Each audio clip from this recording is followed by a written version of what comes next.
classification of square matrices. Classification of square matrices.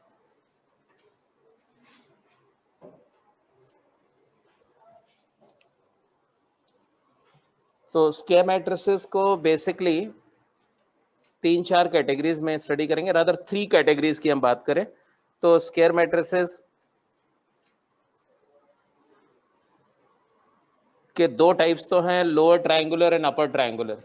मतलब अगर principal diagonal के जो एलिमेंट हैं, प्रिंसिपल डायगोनल के वन साइड पर जो ट्रायंगल है, लोअर ट्रायंगल या अपर ट्रायंगल की मैं बात कर रहा हूं, अगर वो सारे एलिमेंट जीरो है, means if the all elements of the upper triangle are zero, then it is called lower triangular matrix, and if all elements of lower triangle are zero, then it is called upper triangular matrix। तो आप लिखेंगे upper triangular matrix।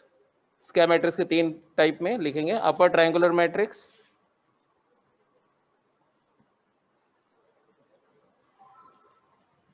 एक lower triangular matrix,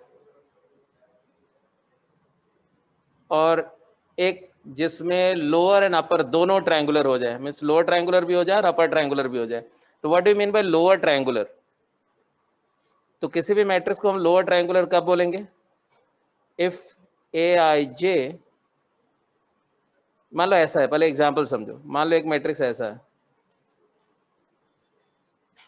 इसके diagonal पर कुछ भी element हो सकते हैं, मान लो 3, 0, 5 है, और अबव द डायगोनल सारे एलिमेंट जीरो हैं,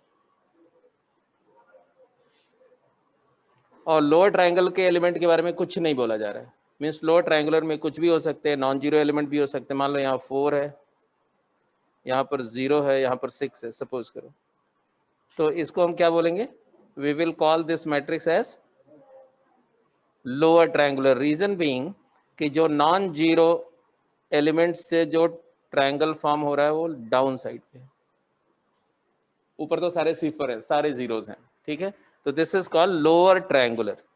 तो क्या लिखेंगे आप यहाँ पर कि a matrix A I J N cross N will be called lower triangular if all elements above the principal diagonal are zero, that is aij will be zero कब? above the principal diagonal I is less than j, if I is less than j, and it is,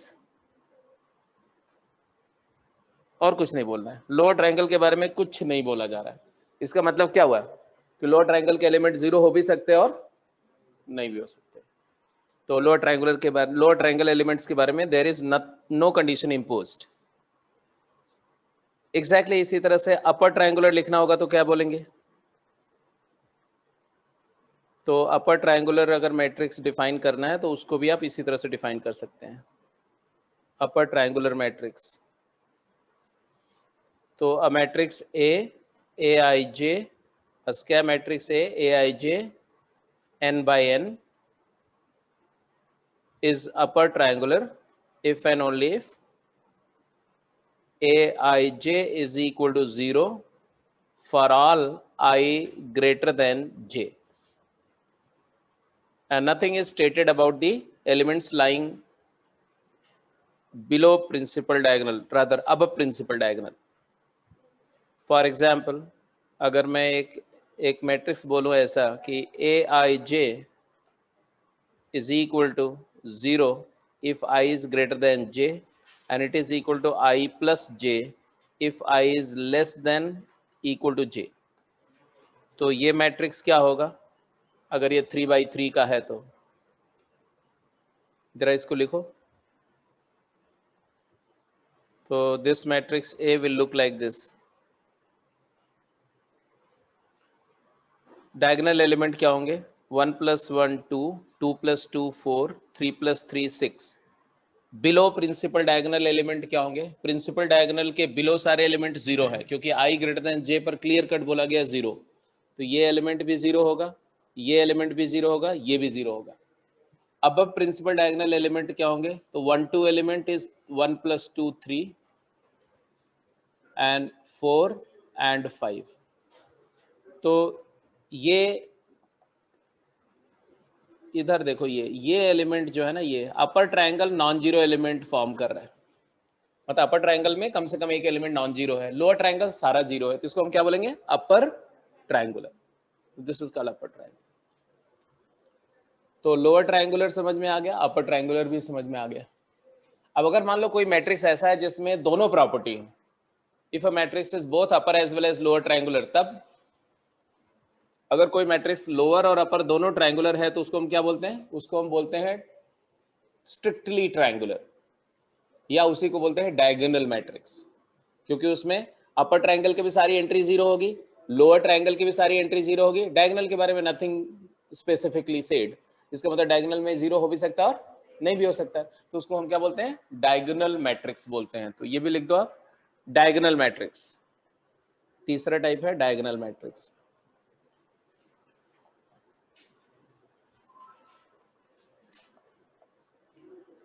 If a square matrix A, which is Aij n by n,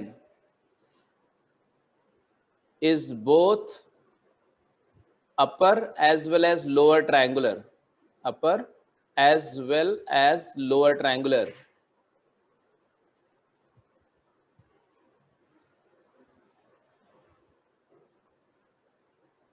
then it's called as diagonal matrix या strictly triangular. तो आप इसको diagonal oblique strictly triangular भी लिख सकते हैं, strictly triangular. For example, अगर मैं एक मैट्रिक्स ए बोलता हूं Aij 3/3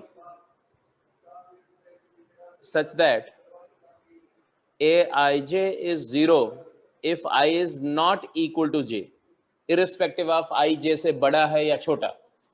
अगर I और j अनइक्वल है तो एलिमेंट जीरो होना चाहिए, and if I is equal to j, तो मैं डिफाइन कर रहा हूं element is 2i minus j। ठीक है, अब जरा इस मैट्रिक्स को लिखो तो कैसा दिखेगा ये मैट्रिक्स भाई? With the given definition, the matrix 3/3 will look like this. 1 1 element क्या होगा? 1 1 1 1 1 एलिमेंट इज 1, I की वैल्यू 1, j की वैल्यू 1, तो 2 minus 1 is 1। 2 2 element, 2 2 is 4 minus 2, 4 minus 2 is 2। 3 3 element, 2 3 is 6 minus 3, 3, and all other elements are 0। इसका मतलब diagonal में अगर non zero entry है तो कहां पे होगी? नॉन जीरो एलिमेंट सिर्फ डायगोनल पे हो सकते हैं, else all other element has to be zero. तो बोल रहे हैं कि डायगोनल एलिमेंट को लिखने का एक दूसरा तरीका भी है, इसको ऐसे भी लिख देते हैं, सिंपली डायगोनल और ऐसे ब्रैकेट लगा करके डायगोनल एलिमेंट लिख दो, A11 A22 A33, बिकॉज बाकी एलिमेंट तो बाय डिफॉल्ट जीरो ही है, तो सिर्फ डायगोनल के एलिमेंट मेंशन कर दो, मैट्रिक्स समझ में आ जाएगा, कोई भी बना लेगा, क्या करना है, डायगोनल एंट्री लगा देगा, बाकी जीरो लगा देगा। तो ये भी इसका एक नोटेशन है, डायगोनल मैट्रिक्स का एक नोटेशन ये भी है।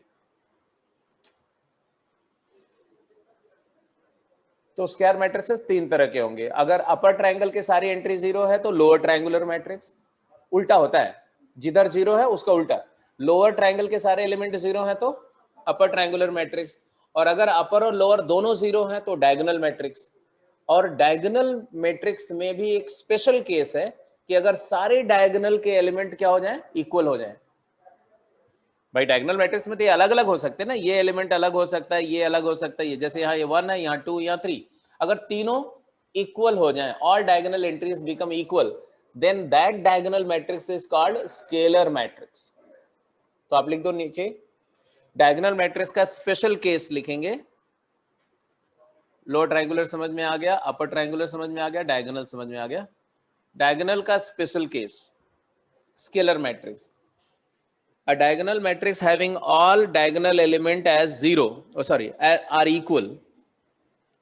A diagonal matrix having all diagonal entries equal say equal to lambda is called scalar matrix. मतलब है कि एक स्केलर मैट्रिक्स जो होगा वो कुछ ऐसा दिखना चाहिए।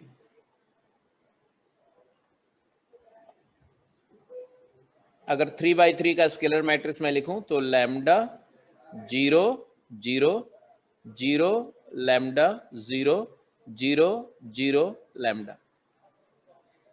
This is called a scalar matrix of 3/3. Lambda can be any number.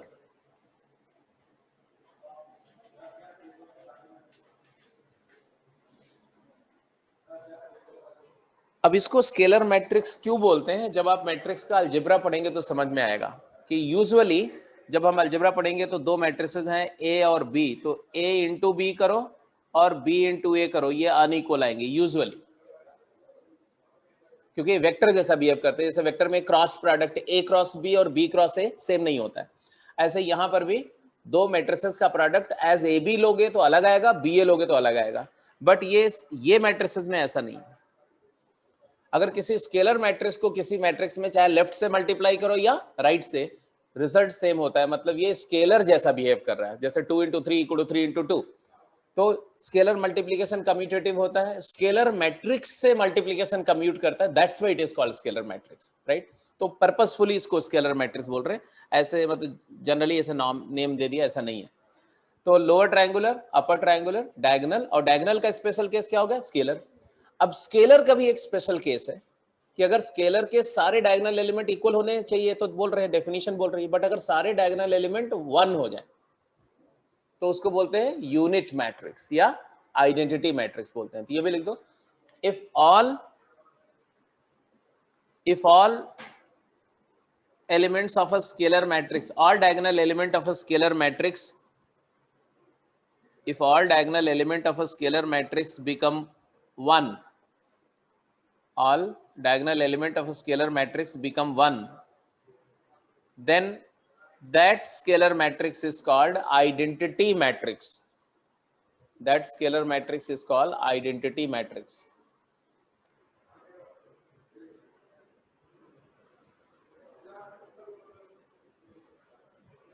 मतलब यूनिट मैट्रिक्स या आइडेंटिटी मैट्रिक्स कैसा मैट्रिक्स है?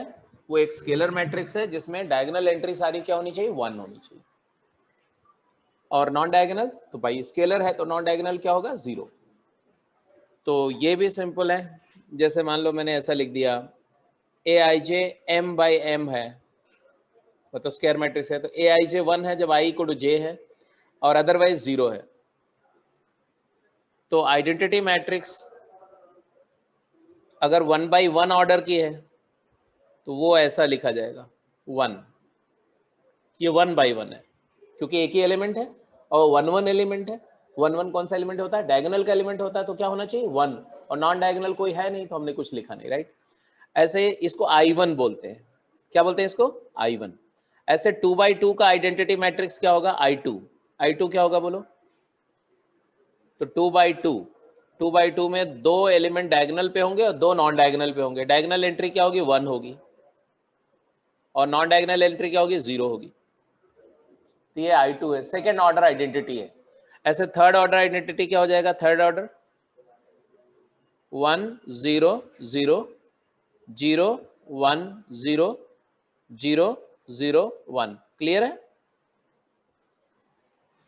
तो दीज आर दी रिस्पेक्टिव। ऐसा नहीं कि आइडेंटिटी मैट्रिक्स मतलब सब इक्वल है।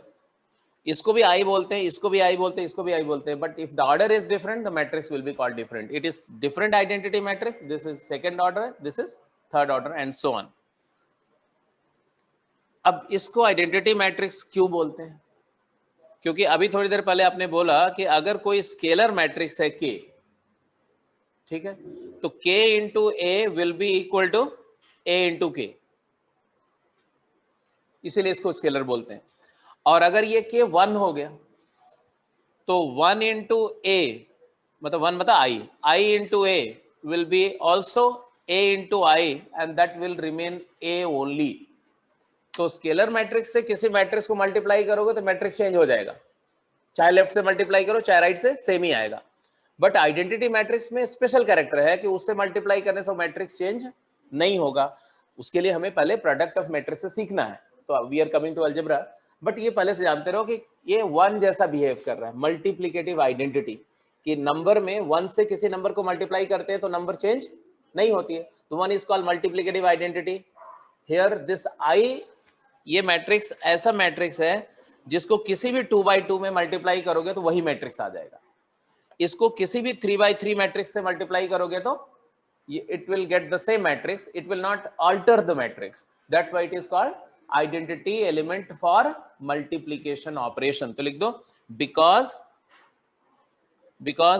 it is multiplicative identity, it is multiplicative identity, इसलिए इसको आइडेंटिटी मैट्रिक्स बोलते हैं।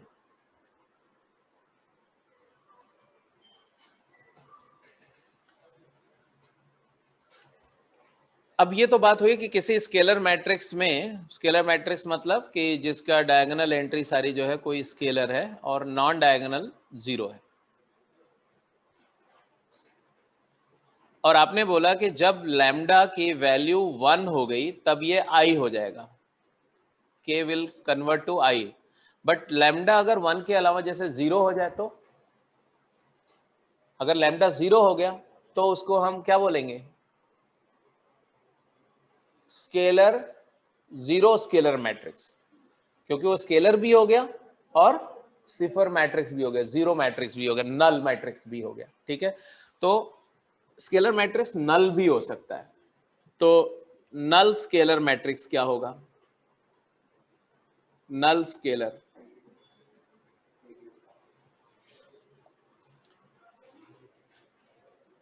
if all diagonal element are zero,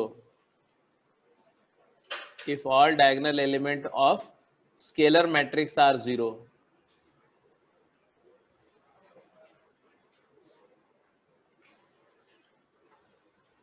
then it is called, then k will become 0 0 0 0 0 0 0 0 0, it is called null scalar, null scalar matrix। तो scalar matrices में नल भी हो सकता है, आइडेंटिटी भी हो सकता है और नॉन नल स्केलर भी हो सकता है, यूजुअली जिसमें जीरो के अलावा कुछ भी यहाँ है, 1 ना हो और 0 ना हो, तो उसको हम क्या बोलेंगे? नाइदर नल नॉर आइडेंटिटी स्केलर मैट्रिसेस। तो ये तो हो गया various specification and classifications of the matrices, जिसमें मतलब जो अनकन्वेंशनल जो क्लासिफिकेशन है वो अभी हम लोग टेकअप नहीं कर रहे हैं, सिर्फ बेसिक अंडरस्टैंडिंग के लिए जो जो हम इस्तेमाल करेंगे अभी हम उनकी बात कर रहे हैं। ठीक है, अब इसके बाद हम लोग कोई भी अलजेब्राइक ऑपरेशंस कर सकते हैं, तो इसको मैं हटा दूं, इसमें कुछ ज्यादा कुछ तो है नहीं समझने के लिए, है निशान? नोट करना है? कर लो बेटा, कर लो।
ठीक है जी, अभी सब नोट नहीं करना है, सब पहले मैं बात कर चुका हूं कि फाइनली जो कुछ हमने किया अभी तक, rectangular which is non square and then square, n equal to m square, n is not equal to m rectangular। Rectangular के दो पार्ट किए थे, क्या क्या? Horizontal, vertical. m छोटा, रोज कम है, कॉलम ज्यादा है तो हॉरिजॉन्टल लेआउट होगा, रोज का नंबर ज्यादा है, कॉलम का नंबर कम है तो वर्टिकल लेआउट होगा, वर्टिकल मैट्रिक्स हो जाएगा। हॉरिजॉन्टल में भी अगर एक ही रो हो गई, सिंगल रो, तो उसको रो मैट्रिक्स बोलेंगे, और सिंगल कॉलम हो गया वर्टिकल में तो कॉलम वेक्टर या कॉलम मैट्रिक्स बोलते हैं। और स्क्वायर में जो क्लासिफिकेशन मैंने किया, ट्रायंगुलर, चाहे वो लोअर ट्रायंगुलर हो या अपर ट्रायंगुलर हो, और जो दोनों हो उसको क्या बोला, डायगोनल। तो lower triangular, upper triangular and diagonal, याद रहेगा ना, ये सब चीजें बिल्कुल दिमाग में एकदम सेट हो जानी चाहिए। फिर डायगोनल का भी फर्दर कैटेगरी बनाया कि डायगोनल में अगर सारे डायगोनल एलिमेंट इक्वल हो गए तो स्केलर, और इक्वल टू 1 हो गए तो unit identity matrix. So hopefully this all is clear. ठीक है, तो यूनिट मैट्रिक्स, स्केलर मैट्रिक्स तक सारी बातें क्लियर है। ठीक है जी। अब कहीं पर इसमें से कोई भी टर्म यूज होगा तो दोबारा मैंने पूछने की जरूरत नहीं पड़नी चाहिए, आपको तुरंत अपने आप रिफ्लेक्ट करना चाहिए कि कौन सा सिचुएशन है, क्या प्रॉपर्टी है उसकी, राइट। और इस स्केलर का भी स्पेशल केस हमने आइडेंटिटी मैट्रिक्स भी कर ली, इसको नोट नहीं करना अभी, ये सब नोट करने की चीज नहीं है, ऐसे छापना नहीं हर चीज को, जेरॉक्स मशीन नहीं बनना है। ठीक है, इसके बाद मैंने बोला कुछ इंपॉर्टेंट बातें ध्यान रखनी है, जैसे कि आई जो है आइडेंटिटी मैट्रिक्स, वो मल्टीप्लीकेशन ऑफ मैट्रिसेस का जो ऑपरेशन होगा उसके लिए वो आइडेंटिटी जैसा बिहेव करता है। मतलब if you multiply any matrix by I, you will get the same matrix, I into A is equal to A, चाहे आप लेफ्ट से मल्टीप्लाई करो या, लेकिन ऑर्डर सुइटेबल होना चाहिए। ये नहीं कि सेकेंड ऑर्डर का मैट्रिक्स है ए और उसमें फर्स्ट ऑर्डर की आइडेंटिटी से मल्टीप्लाई कर रहे हो, वो मल्टीप्लीकेशन पॉसिबल ही नहीं होगा। ठीक है, तो उसके लिए ऑर्डर उसका क्या होना चाहिए, सिमिलर ऑर्डर होना चाहिए, तभी वो मल्टीप्लीकेशन होगा। दूसरी इंपॉर्टेंट बात कि आई जो है वो एक मैट्रिक्स है, वो एक नंबर नहीं है, चाहे वो 1/1 का आइडेंटिटी ही बोलो, वो ब्रैकेट 1 इज अ मैट्रिक्स और 1 सिंपल 1 इज अ नंबर। तो डोंट कंफ्यूज दैट, ये तो अच्छा एक ही 1, एक ही नंबर लिखी हुई थी, इसको ब्रैकेट को हटा दो 1 ही लिख दो, ऐसा नहीं। क्या फर्क है दोनों में, एज इफ 1 रूपी कॉइन एंड बॉक्स हैविंग 1 रूपी कॉइन, दोनों में फर्क समझ में आ रहा है ना। एक में सिर्फ 1 रुपया मिल रहा है, एक में बॉक्स भी मिल रहा है फ्री में, है ना, दोनों में फर्क है, राइट। तो ये 1 नहीं है, नंबर 1 के इक्वल नहीं कर सकते कभी भी। ऐसे जीरो मैट्रिक्स जिसको बोलते हैं, जिसमें सारे एलिमेंट जीरो होते हैं, उसको आप स्केलर जीरो से इक्वल नहीं कर सकते। Scalars are different and matrices are different, right. बेशक उनका एलिमेंट एक ही हो और सेम हो, तभी भी वो अलग है।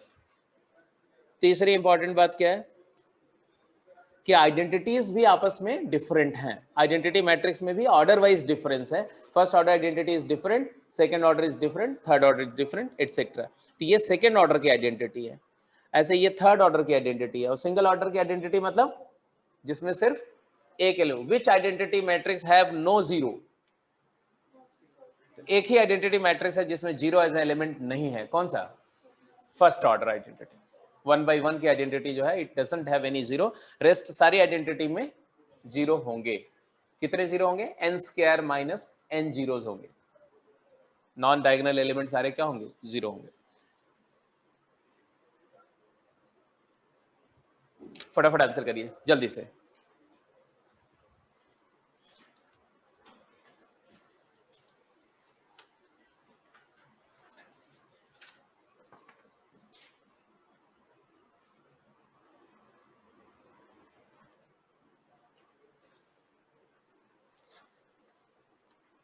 मैट्रिसेस का जो आपका गेम 1 था, आई थिंक वो आपको दिया गया था, है ना।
हो गया, सिंपल है। बोला गया कि मैट्रिक्स है, उसका कंस्ट्रक्शन एलिमेंट की डेफिनेशन दी हुई है, और फिर इस मैट्रिक्स के बारे में ये 3 इंफॉर्मेशन पूछी जा रही है।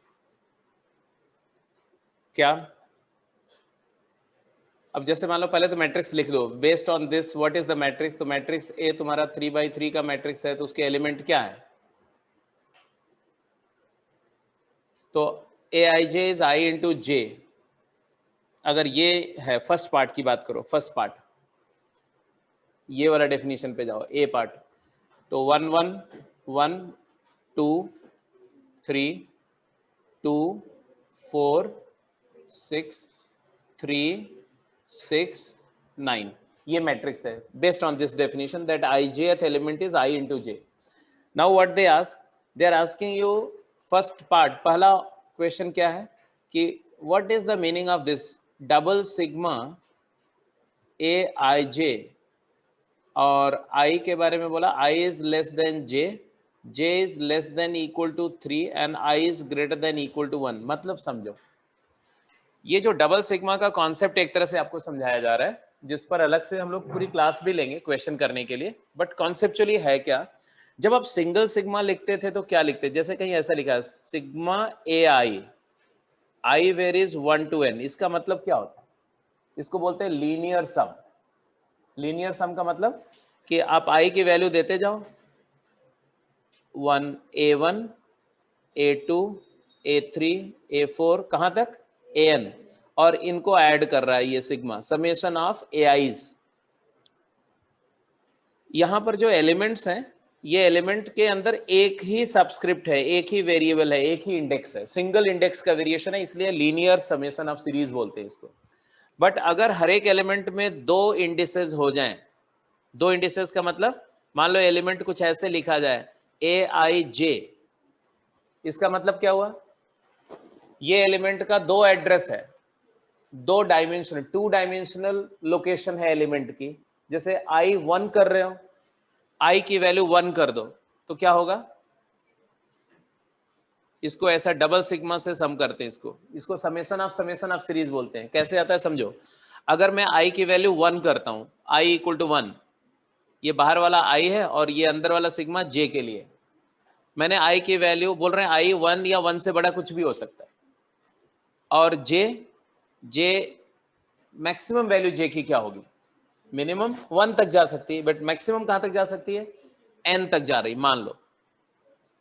और मैं i और j के बीच में कोई रिलेशन नहीं ले रहा हूं, अभी बोल रहा हूं i एंड j इंडिपेंडेंटली अपनी वैल्यू ले सकते हैं, मतलब i भी अपनी वैल्यू 1 से n तक ले सकता है और j भी अपनी वैल्यू 1 से n तक ले सकता है। इफ यू कीप दैट, तो इसकी सीरीज कुछ ऐसे आएगी, i की एक वैल्यू दो 1 और j को वेरी कराओ, तो क्या क्या आएगा, a1 मतलब ऐसा आएगा सिग्मा a1j, जहां पर j अपनी सारी वैल्यू लेगा 1 से लेके n तक। कहने के लिए ये जो j वाला सिग्मा है, इसका पूरा समेशन है, पूरी सीरीज है j वाले सिग्मा के लिए, क्योंकि j अपनी वैल्यू 1 से लेके n तक ले रहा है। बट i बाहर वाले सिग्मा का एक पहला टर्म है, आउटर सिग्मा i का है, तो i की सिर्फ एक वैल्यू मैंने असाइन करी, कौन सी 1, और j की सारी वैल्यू ले रहे हैं, तो ये एक सीरीज आई। अब इसी तरह से एक सीरीज और आएगी, कब आएगी, जब i की वैल्यू आप 2 असाइन करेंगे, तब क्या आएगा a2j, i की वैल्यू 2 हो जाएगी और j की वैल्यू पूरी वैल्यू आएगी 1 से लेके n तक, j वेरीज 1 से n।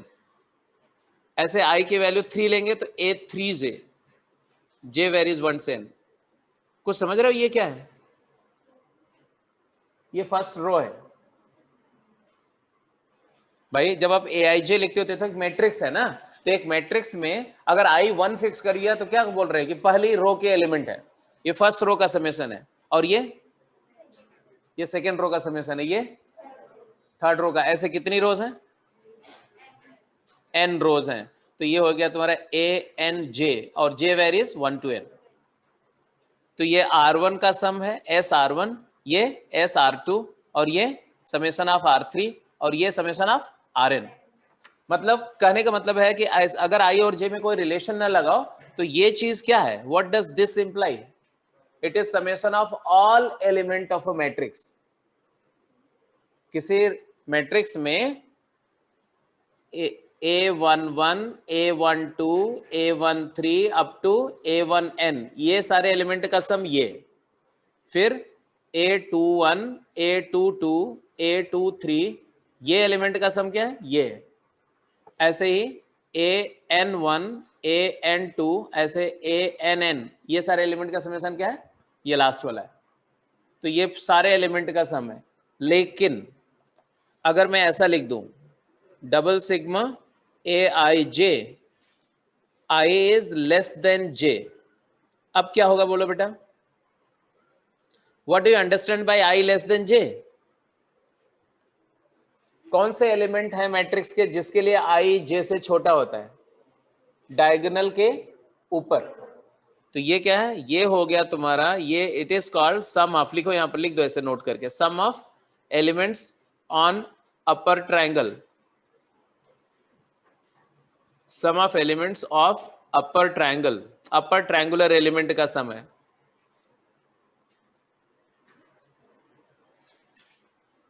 एग्जैक्टली इसी तरह से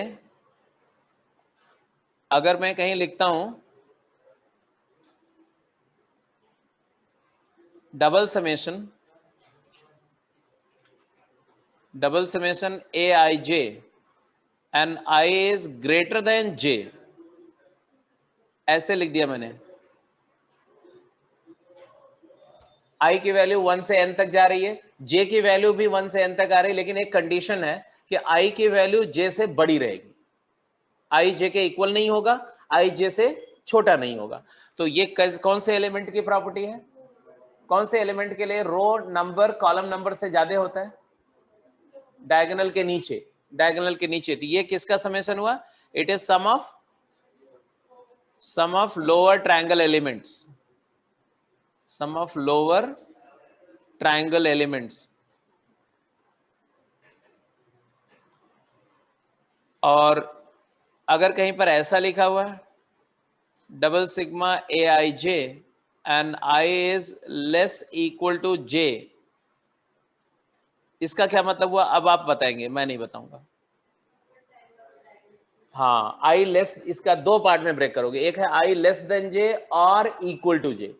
तो I लेस देन J मतलब डायगोनल के ऊपर, और I इक्वल टू J मतलब ऑन द डायगोनल। तो diagonal element plus upper triangle element का सम, तो ये लिख दो, this is summation of sum of all elements of diagonal as well as upper triangle, because I less than J upper triangle, I equal to J diagonal, और ये option है दोनों लेने हैं, I equal to J वाले case भी लेने हैं, I smaller than J वाले केसेस भी लेने हैं। तो व्हेन आई से सिंगल समेशन, सिंगल सिग्मा का मतलब है कि one dimensional series, and double sigma का मतलब है टू डायमेंशनल एरे का समेशन है, टू डायमेंशनल मतलब मैट्रिक्स का सम है, मैट्रिक्स के एलिमेंट्स का सम है, ठीक है।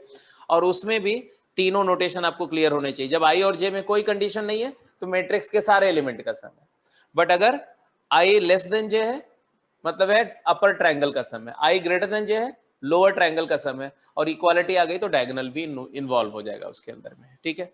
अब ये बात समझ में आ गई, तो अब मुझे बता दो कि इसका आंसर क्या हुआ फर्स्ट केस के लिए।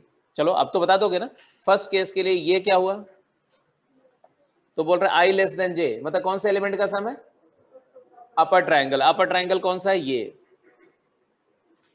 है ना। तो ये जो आया ये आंसर क्या आएगा, दिस आंसर इज, बोलो क्या क्या ऐड होगा, 2 प्लस 3 प्लस 6 मतलब A12 plus A13 plus A23, तीन ही एलिमेंट है जिसका I जो है वो J से क्या है छोटा है। तो बेसिकली इसको एक सेकंड के लिए इसको अब हटा दो, और अगर आप इसको प्रॉपर लिख के करोगे तो कुछ ऐसे लिखोगे कि this is equal to A12 plus A13 plus A23 and therefore it is equal to 2 plus 3 + 6 that is equal to 11। अच्छा, सेकेंड पार्ट का आंसर क्या आएगा? सेकेंड पार्ट, हाँ, जब बोल रहे हो आप ऐसा double sigma aij means all those element where I is less than j or equal to j and they I and j lie between 1 and 3। तो इसका आप दो पार्ट कर देना फटाफट। इसको लिखना double sigma aij when I equal to j plus double sigma aij when I is strictly smaller than j। अब ये डायगोनल एलिमेंट का सम क्या होगा? तो 1 + 4 + 9 प्लस ऊपर वाला तो 11 है, तो आंसर आ गया तुम्हारा 14 + 11 दैट इज 25। सेकेंड केस का आंसर कर दिया आपने, सेकेंड केस का आंसर होगा, इसका आंसर हो गया। अब थर्ड का आंसर क्या हुआ? थर्ड तो डायगोनल एलिमेंट का ही सम है, इजंट इट? आई की वैल्यू 1 या 1 से बड़ी है, जे की वैल्यू 3 या 3 से छोटी है, बट आई इक्वल टू जे है, मतलब ये हो गया तुम्हारा 1 1 a11 plus a22 plus a33। so clearly it is equal to 1 + 4 + 9 14। ये किसके लिए था? जब हमारा एलिमेंट डिफाइन है ऐसे। इसी तरह से उन्होंने बोला कि अगर मैट्रिक्स 3/3 का है और एलिमेंट की डेफिनेशन चेंज हो गई, अब उसका आंसर फटाफट अपने आप कर जाओ।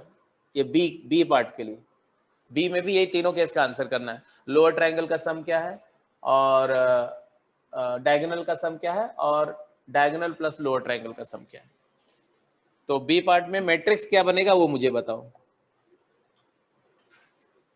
As per the definition B part का मैट्रिक्स ए क्या कंस्ट्रक्ट होगा? I less than J, element is I into J. I greater than J, element is negative of I into J, and I equal to J, elements are 0। मतलब all diagonal elements are 0, all the elements lying below principal diagonal। अब principal diagonal की बात करो पहले। i less than j पर है 1 × 2 2, 1 × 3 3, 1 × 2 × 3 6, and below principal diagonal में उसी का नेगेटिव है, तो -2 एग्रीड, एंड -3 एंड -6। आगे अब पढ़ेंगे, इसको हम स्क्यू सिमेट्रिक मैट्रिक्स बोलते हैं। सिमेट्री तो दिख रही है, डायगोनल के ऊपर और नीचे न्यूमेरिकली एलिमेंट क्या है? सेम है। आई जेथ एलिमेंट और J ith element magnitude wise same है, साइन वाइज अपोजिट है, और डायगोनल पे सारे एलिमेंट क्या है? 0। तो इसको स्क्यू सिमेट्रिक बोलते हैं। जब हम लोग डिफाइन करेंगे तो वहां आएगा, अभी ऐसा कुछ नहीं। अब इसके तीनों पार्ट के आंसर बोल जाओ। फर्स्ट पार्ट का आंसर क्या आएगा?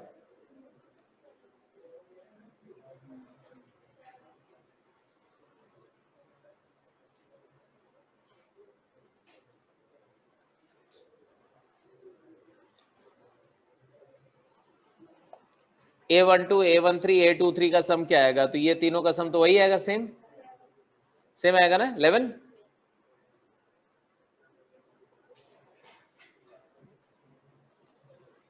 अच्छा, दूसरे पार्ट का आंसर, हाँ, क्योंकि डायगोनल एलिमेंट 0 हो गए, तो डायगोनल एलिमेंट का सम 0 हो गया, तो ये वाला 0 + 11, तो ये भी 11 ही आ गया।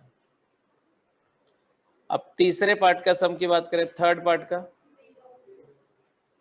हाँ, diagonal element double sigma aij where I is equal to j where is 1 2 3, तो a11 + a22 + a33 is 0।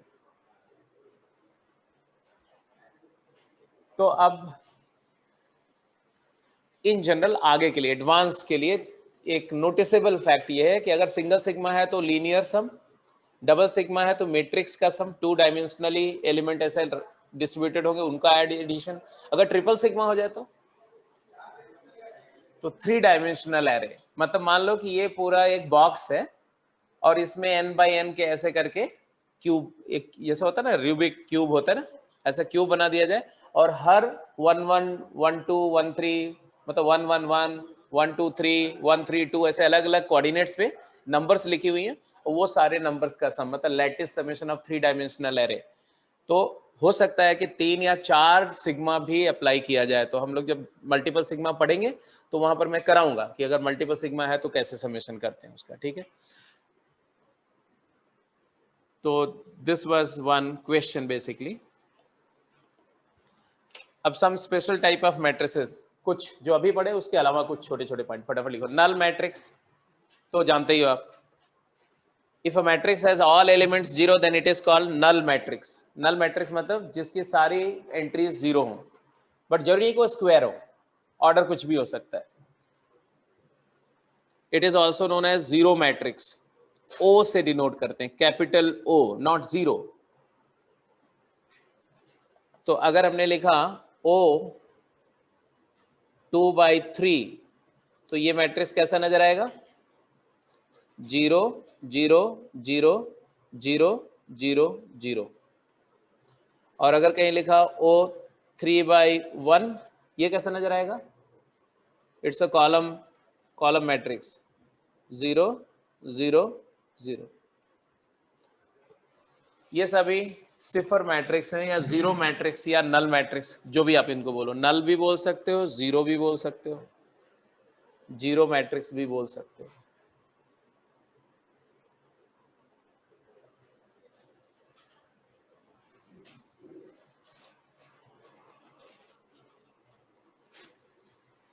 और अगर ऐसा हो गया ओ 2/2 तो ये स्क्वायर भी हो गया और नल भी हो गया।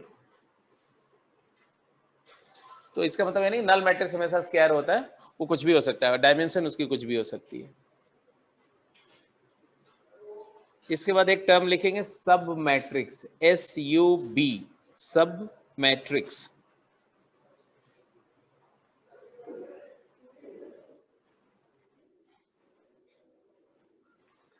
ये जो नल मैट्रिक्स है, जीरो क्या होता है नंबर्स में? नंबर्स में जीरो की what is the property of zero? Zero is a number which when added to any number doesn't change that number. Zero into anything is the same thing, right?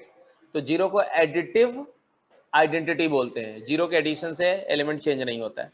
ऐसे null matrix की भी वही property है कि if a null matrix is added to any matrix of same order then that matrix will not change, and that is the reason why it is also known as additive identity matrix. So it is identity element for addition of matrices.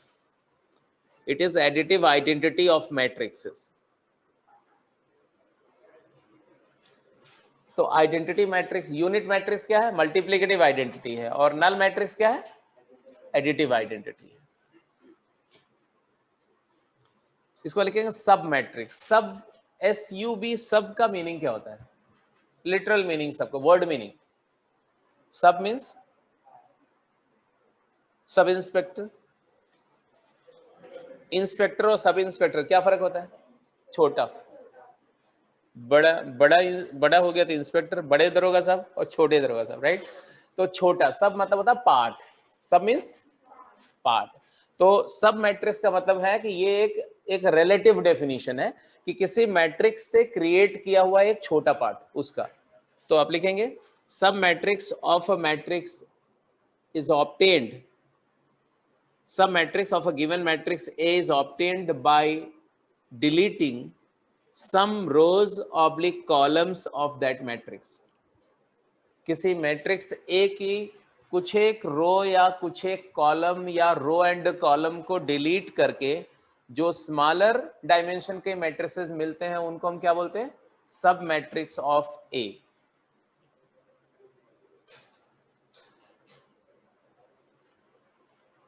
For example,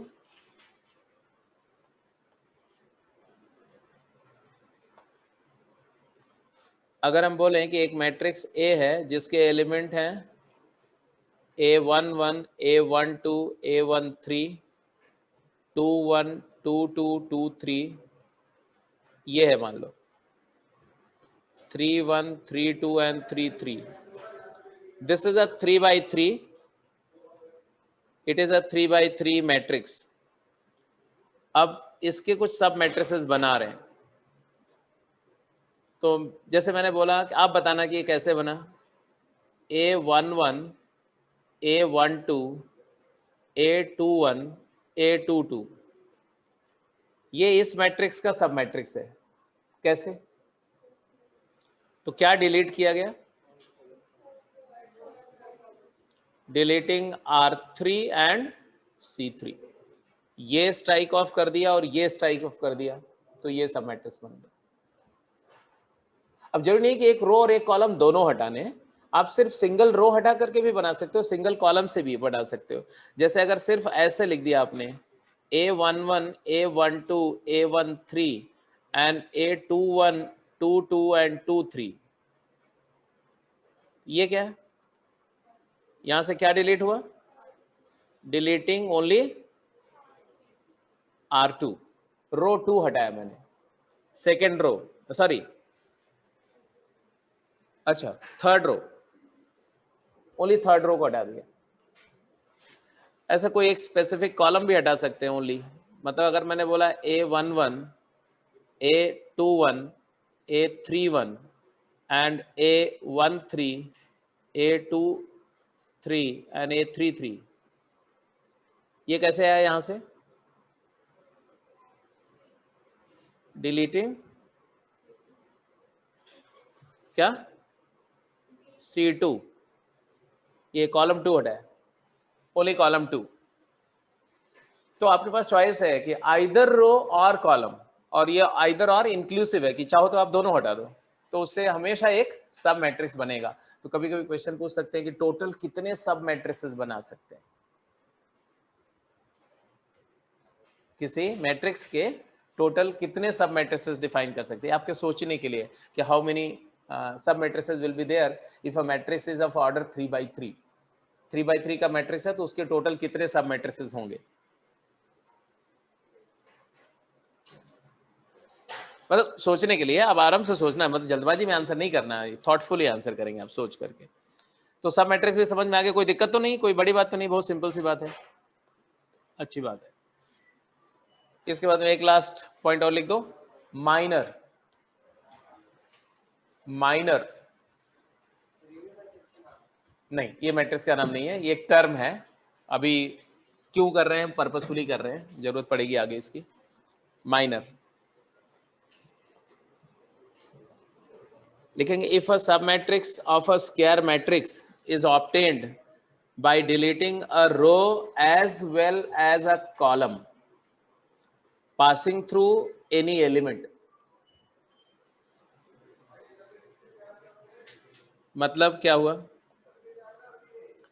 मतलब हुआ कि अगर एक matrix A है और इसके element हैं A B C B C A C A B, ध्यान से देखो कितने एलिमेंट है? 9, ठीक है।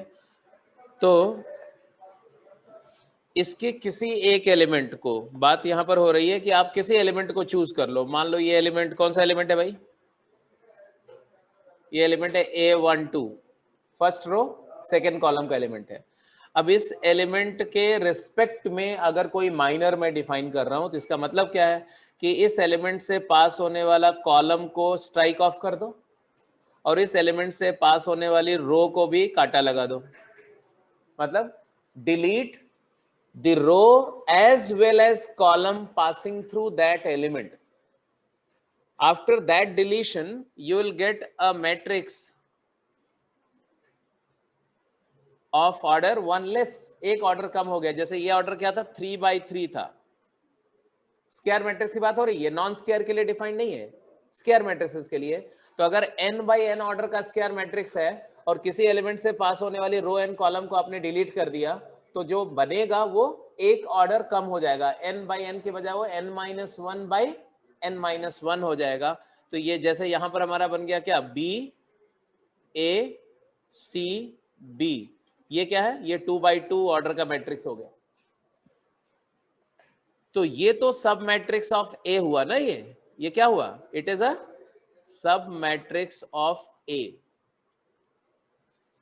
और आपको पता है कि स्क्वायर मैट्रिसेस का एक डिटर्मिनेंट होता है, हर एक स्क्वायर मैट्रिक्स के कॉरस्पॉन्डिंग एक नंबर होती है, और वो नंबर स्पेशली 2/2 के लिए कैसे आती है? प्रिंसिपल डायगोनल का प्रोडक्ट माइनस ऑफ डायगोनल का प्रोडक्ट। तो इस सब मैट्रिक्स के डिटर्मिनेंट को बोलते हैं माइनर ऑफ दिस एलिमेंट। ठीक है, तो माइनर क्या, अब लिखो, if some matrix of a square matrix is obtained by deleting a row as well as column passing through any element aij, then the determinant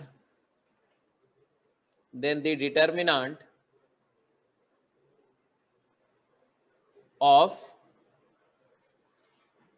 that submatrix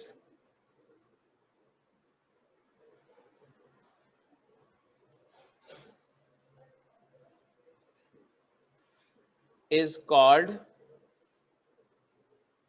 minor and denoted by m for minor है तो m capital ऐसा, and कौन से element का है, तो aij, जैसे यहां पर क्या है 12 a12, तो a12 का जो माइनर होगा उसको हम बोलेंगे m12, और m12 इसका डिटर्मिनेंट होगा तो it will be b a c b, और ये डिटर्मिनेंट की वैल्यू क्या आएगी बेटा, प्रिंसिपल डायगोनल का product B square minus of diagonal का प्रोडक्ट ए सी, तो एक नंबर होगी हमेशा। अब ये 3/3 का माइनर होगा तो उसका नंबर तो निकालना बताएंगे बाद में, बट आइडिया सिंपल है कि किसी एलिमेंट से पास होने वाली रो एंड कॉलम को डिलीट करो, उसके बाद एक दूसरा छोटा स्क्वायर मैट्रिक्स बनेगा, उस स्क्वायर मैट्रिक्स के डिटर्मिनेंट की जो वैल्यू है वो number minor of that element होगा।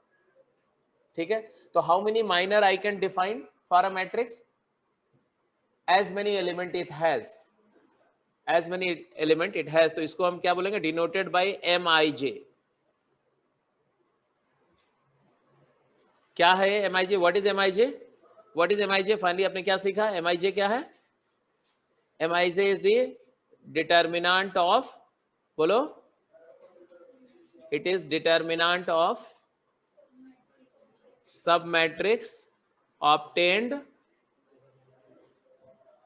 पूरी बात बोलो, भूल गए ना, obtained by deleting row and column passing through ijth element, deleting ith row and jth column, ऐसा। तो M12 क्या है, तो बोल रहे हैं फर्स्ट रो और सेकंड कॉलम को डिलीट करने के बाद जो 2/2 का मैट्रिक्स मिला, उस 2/2 के सब मैट्रिक्स के डिटर्मिनेंट की value is the minor of 1-2 element. ऐसे 1-1 एलिमेंट का माइनर भी हो जाएगा, 1-3 एलिमेंट का माइनर भी हो जाएगा, तो कितने माइनर होंगे, जितने एलिमेंट होंगे, जितने एलिमेंट उतने माइनर होंगे। समझ में आ गया? तो एक काम करते हैं, ये जो क्वेश्चन ये दिया ना ए, इस मैट्रिक्स के सारे माइनर लिखो, जैसे आपने M12 बोला बी स्क्वायर माइनस ए सी, ऐसे ये फटाफट कैलकुलेट करो, थोड़ी प्रैक्टिस हो जाएगी। M11, M13, M21, M22, M23, M31, M32, M33, फटाफट ये सारे माइनस कैलकुलेट करके बताओ मुझको। मेरे साथ साथ कैलकुलेट करोगे, पर्पस सिर्फ प्रैक्टिस करना है, माइनर जो है वो प्रैक्टिस कर लें पूरा। कौन सा माइनर निकालना है, अगर बोल रहे हैं कि हमें चाहिए माइनर पासिंग थ्रू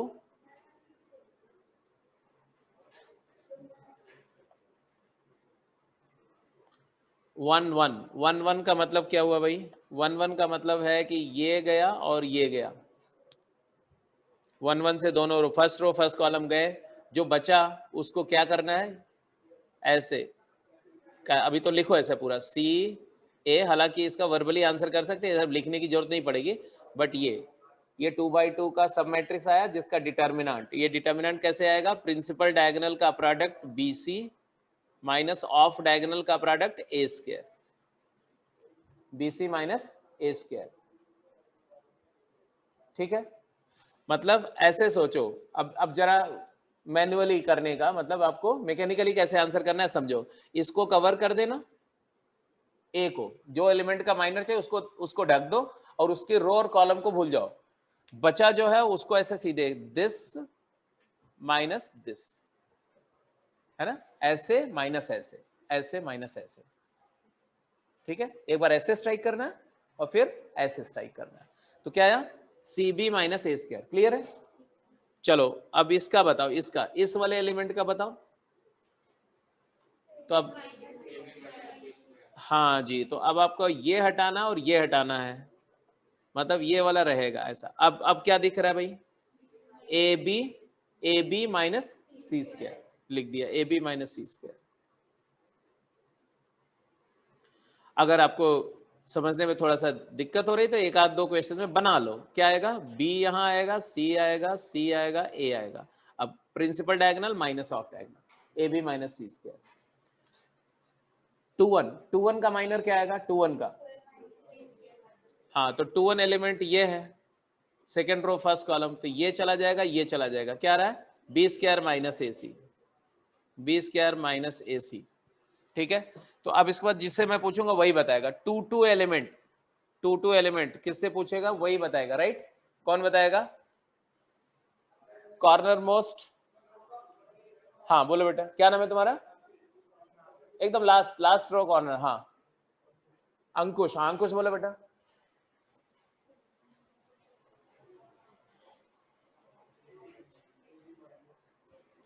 हाँ 2 2 बनाना है, 2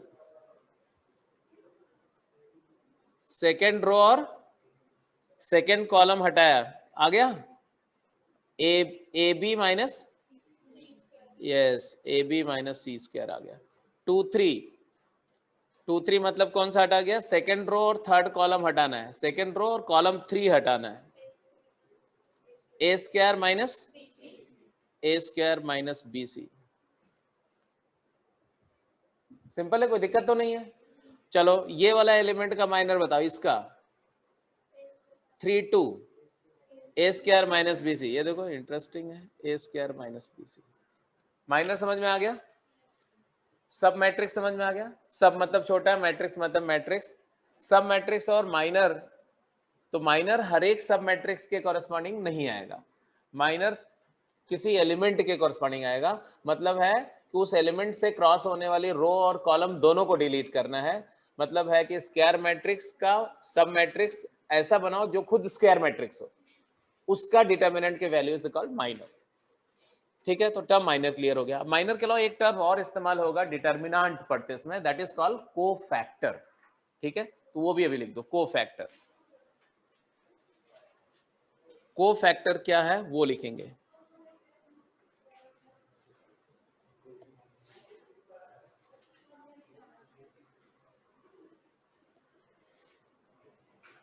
कोफैक्टर, हालांकि इसको अगर मैं अभी नहीं भी कराता हूं तो भी चलेगा, बट स्टिल लिख दो फटाफट लिख दो, कोफैक्टर। ऐसे लिखेंगे, cofactor of a matrix.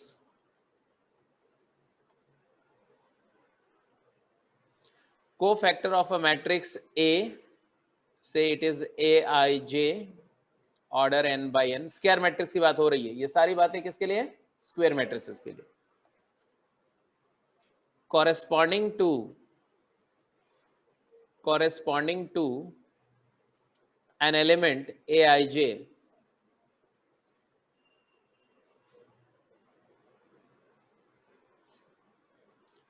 denoted as Cij। ijth element का माइनर है Mij और उसी एलिमेंट का कोफैक्टर क्या है, Cij। उसका सिंबॉलिक नोटेशन है Cij, C for cofactor, M for minor, and defined as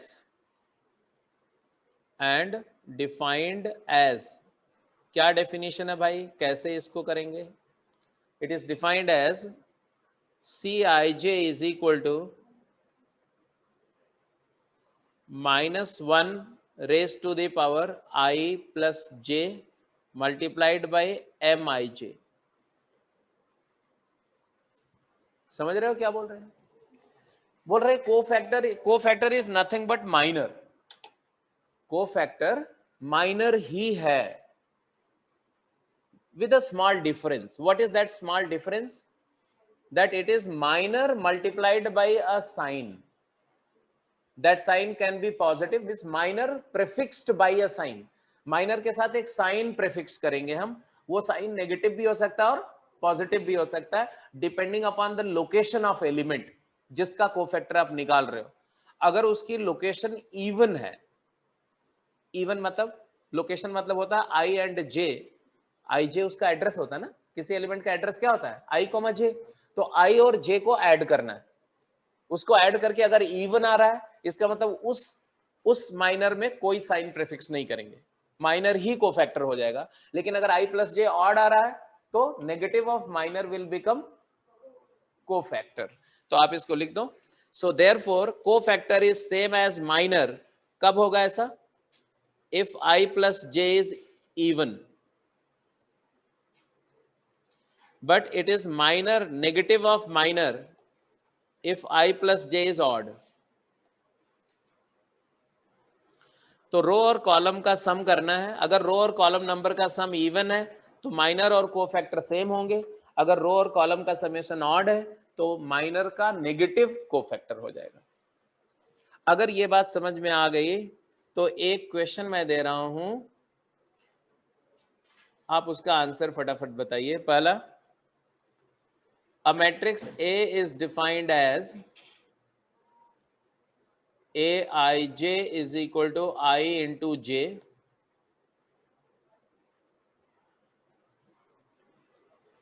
Aij into Aij is equal to I into j.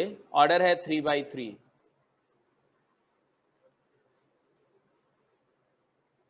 Find C11, C13, C32. ये पहला पार्ट है. और दूसरा पार्ट है find A1, A12, C12 plus A22, C22 plus A32, C32. Quick, जल्दी answer करिए.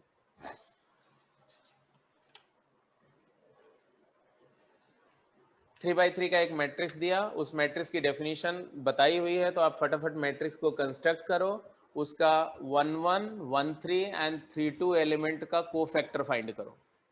पहला question है. दूसरा पार्ट है कि सेकेंड कॉलम के जो एलिमेंट हैं उनको उन एलिमेंट के कॉरेस्पॉन्डिंग कोफैक्टर से मल्टीप्लाई करो और फिर ऐड करो और बताओ क्या आ रहा है. तो फाइनली पहले तो ये जो मैट्रिक्स हमारा आया वो आ गया 1 2 3 2 4 6 एंड 3 6 9. इसके बाद में जब बोला गया व्हाट इज C11, तो पहले पार्ट का आंसर तो बिल्कुल क्लियर है कि C11 will be equal to M11 और M11 is nothing but first row first column को हटा करके आ रहा है 4 6 6 9, तो इट इज 36 माइनस 36 0. ऐसे ही C13 क्या आ रहा है, C13 13 first row third column का एलिमेंट, मतलब ये वाला एलिमेंट को हटाना है, इस एलिमेंट से पास होने वाला रो कॉलम हटा करके माइनर लिखना है. ये M13 आएगा क्योंकि 1 + 3 इवन है. माइनर और कोफैक्टर सेम आएगा. क्या आएगा जी, 2 6 12, ये भी 0 आ गया. 2 4 3 6. अच्छा C23 क्या है, C32, हाँ जी C32 भी 0 आ गया. ये कोइंसिडेंटली आ रहा है कि हमेशा 0 ही आएगा? हाँ, मतलब हर केस में 0 आएगा कि इसी पर्टिकुलर मैट्रिक्स के केस में 0 आ रहा है? हाँ इसी में आ रहा है ऐसा, सब में ऐसा नहीं है मतलब सारे मैट्रिक्स में जीरो ही आएगा, ऐसा नहीं। M32 32 मतलब कौन सा है, ये वाला एलिमेंट ना, तो ये और ये हटाया तो 6 - 6 0 आ गया।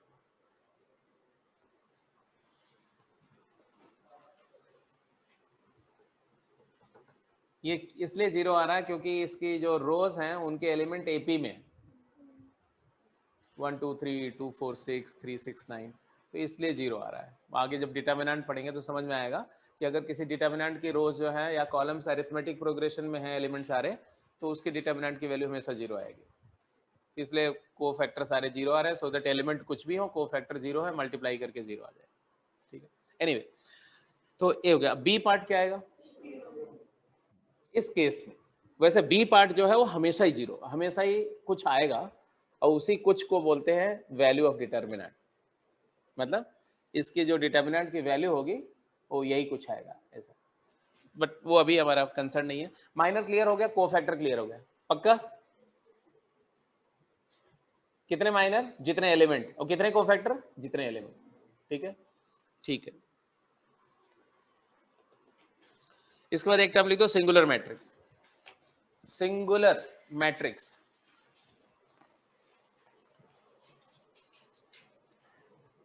स्क्वायर, फिर से स्क्वायर मैट्रिक्स, इसका मतलब अभी जितने भी स्पेशल केसेस है पढ़ रहे हैं किसके कॉरस्पॉन्डिंग है? स्क्वायर मैट्रिक्स के कॉरस्पॉन्डिंग है, नल को छोड़ के। तो square matrix A is called singular. अब जरूरी है कि 2x2 हो बेटा, ये 2x2 में एक स्पेशल एग्जांपल ले रहा हूं, कोई भी स्क्वायर मैट्रिक्स की बात कर रहा हूं, N E square matrix of any order 3x3 4x4 whatever, a square matrix A is called singular if its determinant has zero value। अगर किसी स्क्वायर मैट्रिक्स के डिटर्मिनांट की वैल्यू जीरो है तो उसको हम क्या बोलेंगे? सिंगुलर मैट्रिक्स बोलेंगे। मतलब क्या हुआ? फॉर एग्जाम्पल अगर एक मैट्रिक्स है 4 2 6 3, तो इसके डिटर्मिनांट की वैल्यू आ गई 12 - 12 0, तो A is singular, therefore A is singular matrix।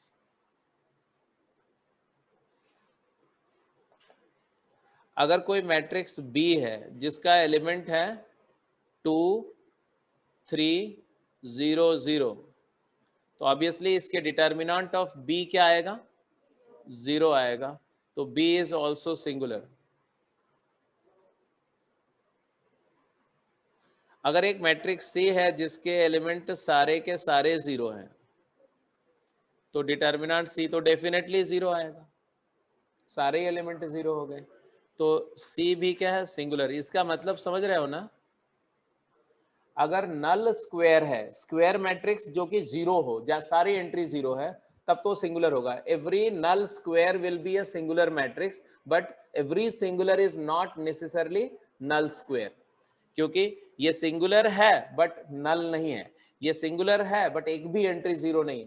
तो सिंगुलर होने के लिए एक भी एंट्री 0 हो ये जरूरी नहीं, बट अगर सारी एंट्रीज 0 है तो डेफिनेटली सिंगुलर होगा, डेफिनेटली सिंगुलर होगा, प्रोवाइडेड वो स्क्वायर मैट्रिक्स हो। क्योंकि नॉन स्क्वायर मैट्रिक्स है तो उसके तो डिटर्मिनेंट की बात ही नहीं कर सकते, अगर वो 0 मैट्रिक्स है बट नॉन स्क्वायर है, तो determinant we can talk of only corresponding to square matrices. ठीक है, तो every null square is singular but converse is not true, all singular are not necessarily null square। तो singular matrix भी आप में से हर एक को समझ में आ गया, कोई दिक्कत नहीं। जैसे एक मैट्रिक्स है 1 आयोटा माइनस आयोटा 1। अच्छा, मैट्रिक्स में जरूरी नहीं कि एलिमेंट सारे रियल नंबर्स है, कुछ एलिमेंट नॉन रियल भी हो सकते हैं, राइट? क्योंकि हमने बोला it is arrangement of symbols, वो सिंबल रियल भी हो सकते हैं और नॉन रियल कॉम्प्लेक्स नंबर भी हो सकती है। तो इसका डिटर्मिनेंट की वैल्यू क्या होगी? 1 minus into minus iota square, तो +1 plus iota square, that is 1 plus -1, क्या हो गया? 0। तो ये भी क्या है? Singular. This is also singular matrix.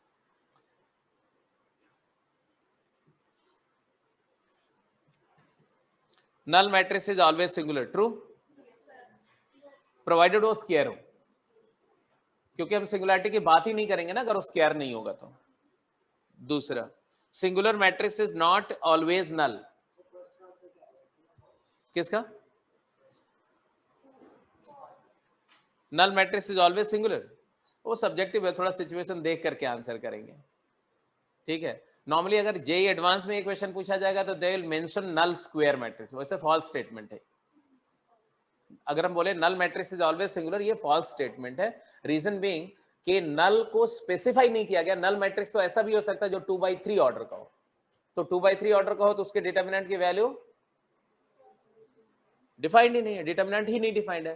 तो जब डिटर्मिनेंट डिफाइंड ही नहीं तो आप ये कैसे बोल सकते हो डिटर्मिनेंट 0 है? तो वो फॉल्स स्टेटमेंट हो जाएगा। तो first one is a false statement, but true कब होगा? जब नल के साथ स्क्वायर मेंशन हो। बट एक चीज याद रखना कि कभी कभी ऐसे ही प्रॉब्लम जेई मेन में पूछते हैं और वो कुछ बातें अंडरस्टूड कर लेते हैं कि तुम्हें हम बात कर रहे हैं सिंगुलरिटी की, तो हम मान के चल रहे हैं कि उसका डिटर्मिनेंट डिफाइंड है तो स्क्वायर ही होना चाहिए, तो नल है स्क्वायर है इसलिए ऐसा है। तो आपको थोड़ा सा अपना इमोशंस को कंट्रोल करके सिचुएशन को समझते हुए कि ये क्वेश्चन कहाँ पूछा गया, किस कॉन्टेक्स्ट में पूछा गया, और उसके हिसाब से आंसर करेंगे। ऑप्शन को भी थोड़ा देख करके भी आंसर करेंगे, ठीक है ना। मान लो एक ऑप्शन है नन ऑफ दीज दिया हुआ है तो थोड़ा सा ट्रबलसम है, लेकिन नन ऑफ दीज नहीं है, चारों ऑप्शन दिए हुए हैं, ठीक है। तो उसमें अगर कोई ऑप्शन ऐसा नहीं कि डिटर्मिनेंट इज नॉट डिफाइंड, तो उस केस में आपके पास ऑप्शन ही कोई नहीं बचता, सीधे बोलोगे कि यही सही है, ट्रू है। डिटर्मिनेंट की वैल्यू क्या होगी? 0 होगी, that's it. Singular matrix is not always null, ये तो क्लियर है कि ट्रू स्टेटमेंट है, इट्स ट्रू है। गुड, अब आ जाइए final. Null and singular matrices is always square. Null and singular, यहां पर एंड जो है वो दो वर्ड्स को कनेक्ट कर रहा है।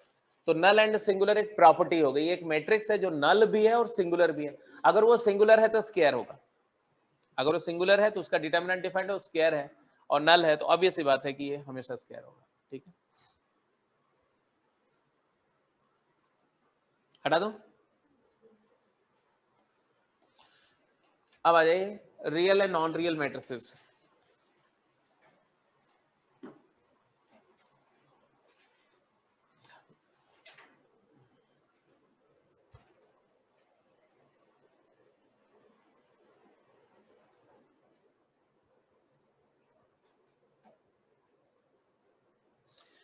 यस, तो रियल मैट्रिक्स किसको बोलेंगे? अगर किसी मैट्रिक्स की सारी एंट्रीज रियल है तब वो रियल मैट्रिक्स है, और अगर एक भी एलिमेंट इमेजिनरी हो गया, एक भी एलिमेंट, सारे रियल हो और एक एलिमेंट नॉन रियल हो गया, तो उसको हम क्या बोलेंगे? Non real matrix. तो लिख दो, if all the elements of a matrix are real numbers then it is called real matrix.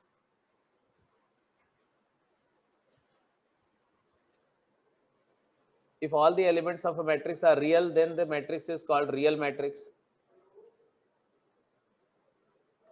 And the matrix will be called non-real if at least one element is imaginary.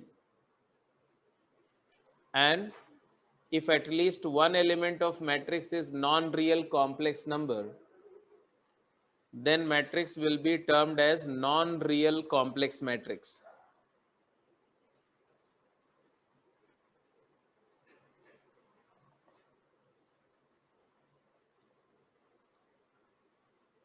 जैसे अगर एक matrix है 1 0 -1 iota 2 3, तो ये क्या है? ये non real matrix है।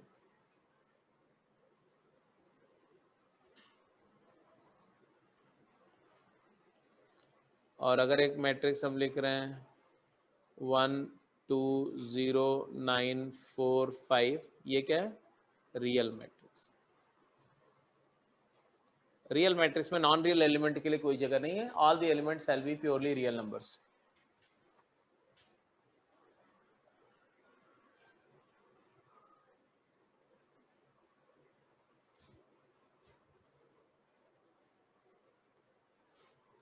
तो real and non real matrix भी समझ में आ गया।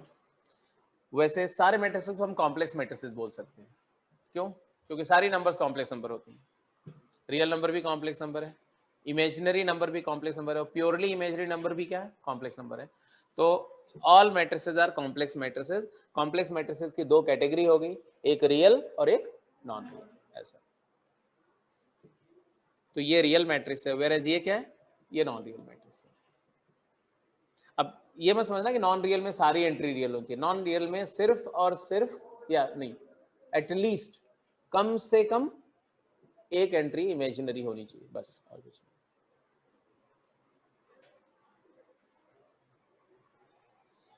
आंसर करिए।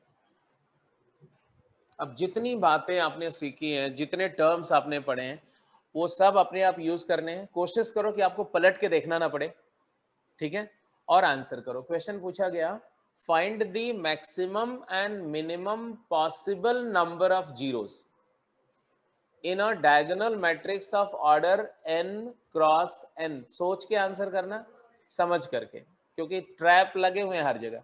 अगर कहीं थोड़ा सा आप इमोशनल हुए और उड़ जाएंगे।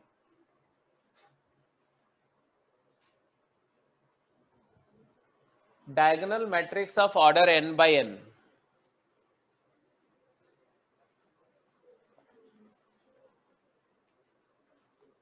जैसे अगर मैं बोलूं कि डायगोनल ऑफ ऑर्डर 3 बाय, पहले समझो, डायगोनल ऑफ ऑर्डर 3 by 3 अगर है तो कैसा होगा, तो वो मैट्रिक्स कुछ ऐसा दिखेगा ना।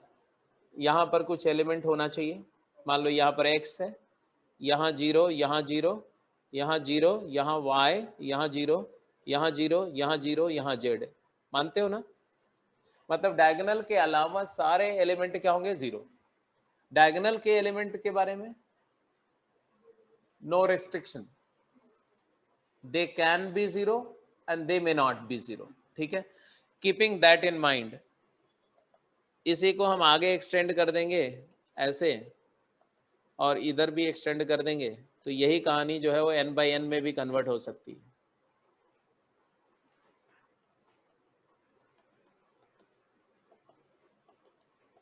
ऐसा। अब बताओ जी, क्या पूछ रहे हैं, मैक्सिमम नंबर ऑफ जीरोस कितने हो सकते हैं, बोलो। मैक्सिमम नंबर ऑफ जीरोस, तो भाई हो तो एक्स वाई जेड भी 0 हो सकते हैं, ये डायगोनल एलिमेंट भी 0 हो सकते हैं, तो एन स्क्वायर सारे के सारे भी 0 हो सकते हैं। लेकिन इसी क्वेश्चन में जैसे यहाँ लिखा ना कि अ diagonal matrix of order n by n लिखा हुआ ना, ये लाइन को पढ़ो, थोड़ा सा लैंग्वेज चेंज होगा और कहानी बदल जाएगी। अगर यहाँ लिखा हुआ diagonal matrix of order n by n, तो आंसर आ गया n स्क्वायर। बट यहीं पर अगर ऐसा लिखूं मैं, यहां पर अ non zero diagonal matrix of order n by n, non zero diagonal matrix हो, मतलब वो डायगोनल होना चाहिए बट वो जीरो मैट्रिक्स नहीं होना चाहिए। तो ये जो हमने n स्क्वायर आंसर किया, इसमें तो जीरो मैट्रिक्स बन गया, क्योंकि सारी एंट्री 0 हो गई। तब क्या हो जाएगा, तो अगर मैं दूसरा केस ले रहा हूं, नॉन जीरो डायगोनल मैट्रिक्स, तब आंसर हो जाएगा, मैक्सिमम एलिमेंट क्या हो जाएगा, n स्क्वायर -1। डायगोनल पे कम से कम एक एलिमेंट को क्या रखना पड़ेगा, नॉन जीरो, क्योंकि अगर डायगोनल के सारे एलिमेंट 0 हो गए तब तो जीरो मैट्रिक्स बन जाएगा। जीरो मैट्रिक्स नहीं चाहिए मुझे, तो और हमें ज्यादा से ज्यादा 0 चाहिए, मैक्सिमम 0 चाहिए, तो हम एक एलिमेंट को छोड़ के बाकी सबको 0 रख लेते हैं। क्लियर है? बोलो। और यहीं पर अगर ऐसा आ जाए, अब मैं कुछ अलग टर्म यूज कर रहा हूं, नॉन सिंगुलर डायगोनल मैट्रिक्स,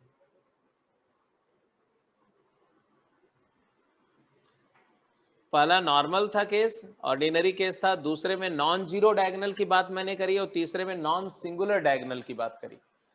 अब नॉन सिंगुलर देखो, डायगोनल मैट्रिसेस जो होते हैं या ट्रायंगुलर मैट्रिसेस जो होते हैं, चाहो तो वो भी अभी लिख लो, हालांकि ये सब बातें प्रूफ होंगी, बट एक जगह नोट करके लिख लो, note the determinant of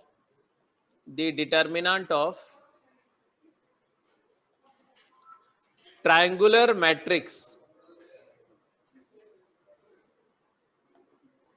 is equal to product of principal diagonal element ये आपके लिए एक इंफॉर्मेशन है, विदाउट एनी प्रूफ, मैं ऐसे ही बोल रहा हूँ, ये फैक्ट है, याद रखो, बाद में प्रूफ करेंगे जब डिटर्मिनेंट करेंगे तो। मतलब मैंने आपको बोला था कि अगर फर्स्ट ऑर्डर का स्क्वायर मैट्रिक्स है 1 by 1 तो उसका एलिमेंट ही उसका डिटर्मिनेंट की वैल्यू है। अगर 2 by 2 का स्क्वायर मैट्रिक्स है तो उसके डिटर्मिनेंट की वैल्यू है प्रिंसिपल डायगोनल का प्रोडक्ट माइनस ऑफ डायगोनल का प्रोडक्ट, जो हमने माइनर निकालते समय यूज किया, ठीक है। और अगर 2 by 2 से हायर ऑर्डर की बात कर रहे हैं तो उसका हमें अलग से डिटर्मिनेंट डिफाइन करना पड़ेगा। बट मान लो उसमें एक स्पेशल केस है, ट्रायंगुलर है। ट्रायंगुलर मतलब डायगोनल के किसी एक साइड पर सारे जीरो होने चाहिए, चाहे नीचे वाले चाहे ऊपर वाले। तो ट्रायंगुलर मैट्रिक्स का डिटर्मिनेंट का वैल्यू क्या होता है? तो बोल रहे हैं कि प्रिंसिपल डायगोनल पे जो नंबर्स हैं उनको मल्टीप्लाई कर दो, वही होता है। मेरी बात समझ में आई? तो ये डायगोनल भी तो ट्रायंगुलर ही होता है ना, डायगोनल मैट्रिक्स में क्या होता है? ट्रायंगुलर। तो इस अगर ये डायगोनल मैट्रिक्स है ए तो इसके डिटर्मिनेंट की वैल्यू क्या होगी? तो product of principal diagonal element x into y into z, a11 a22 a33 a44 उनको मल्टीप्लाई कर देंगे तो आएगा। अब जरा इस क्वेश्चन के बारे में सोचो जो मैंने यहां पूछा। n बाई n का एक डायगोनल मैट्रिक्स है जो कि नॉन सिंगुलर है।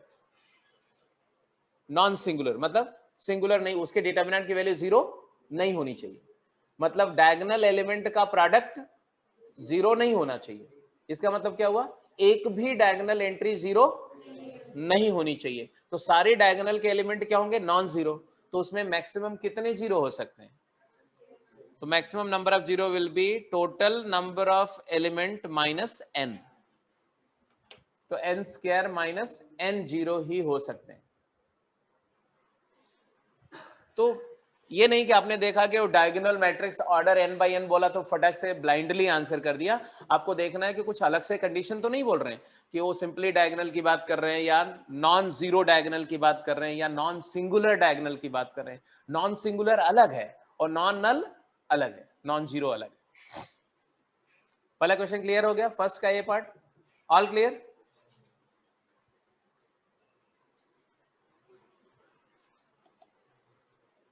हाँ, इसका आंसर बोलो। हाँ, मैक्सिमम तो बता दिया था, मिनिमम नहीं बताया।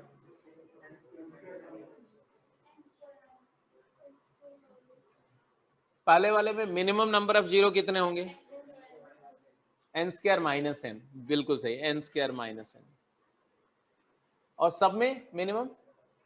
सब में minimum n square minus n, क्योंकि मिनिमम नंबर ऑफ जीरो के लिए आप डायगोनल की एंट्री सारी क्या कर देंगे? जीरो कर देंगे, नॉन जीरो कर देंगे। डायगोनल सारे नॉन जीरो कर देंगे तो n स्क्वायर माइनस n, बिल्कुल ठीक है। इसका बता, find maximum number of possible distinct element in a diagonal matrix of order n by n। Maximum number of different elements, maximum number of different element कितने होंगे?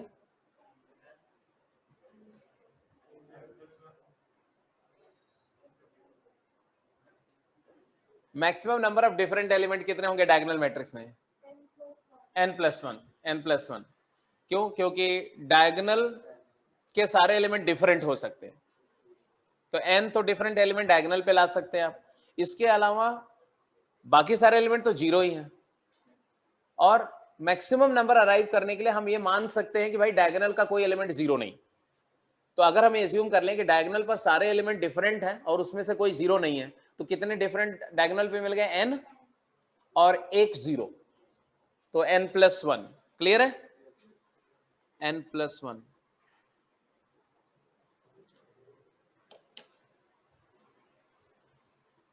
और मिनिमम डिस्टिंक्ट एलिमेंट कितने होंगे?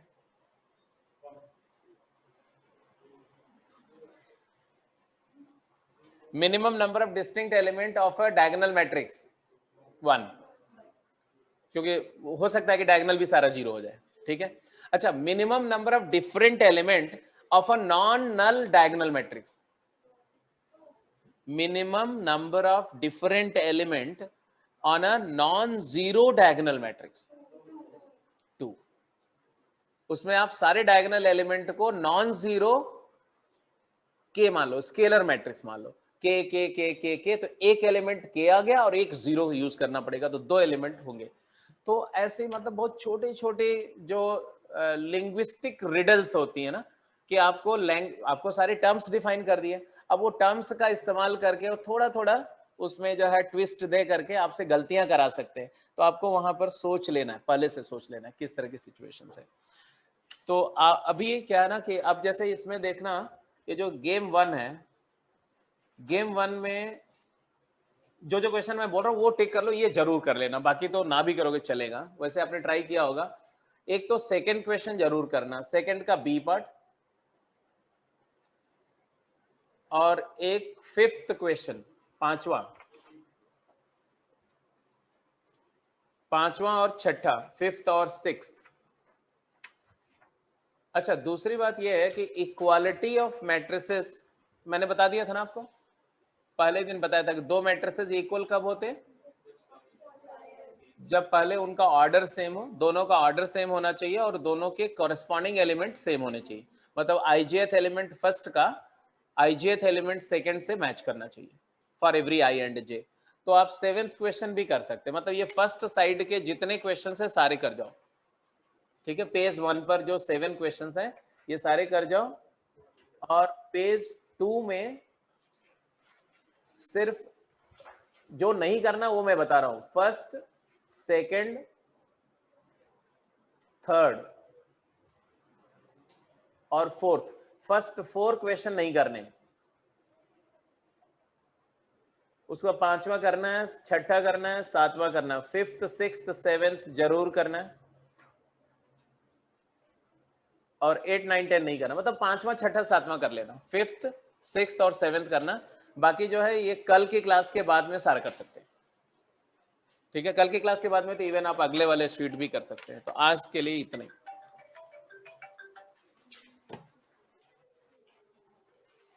किसी के पास एनसीईआरटी है क्या? है, जरा एक सेकंड मुझे देखने के लिए दो। हाँ ठीक, नहीं ये तो अच्छा, इसी में मैट्रिक्स इसमें है ना? हाँ है, got it got it.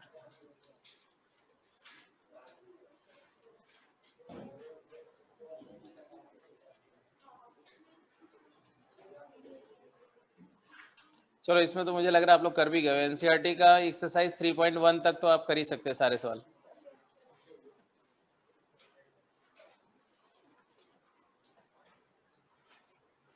NCERT में तो कुछ है ही नहीं। कल की क्लास के बाद एनसीईआरटी खत्म हो जाएगी, मैट्रिक्स खत्म हो जाएगा तुम्हारा एनसीईआरटी से, ठीक है। कल की क्लास होगी, अलजेब्रा ऑफ मैट्रिसेस होगा, तो एनसीईआरटी लगभग खत्म हो जाएगा, सिर्फ थोड़ा सा बचेगा, वो डिटर्मिनेंट के बाद वाला पार्ट बच जाएगा मैट्रिक्स का।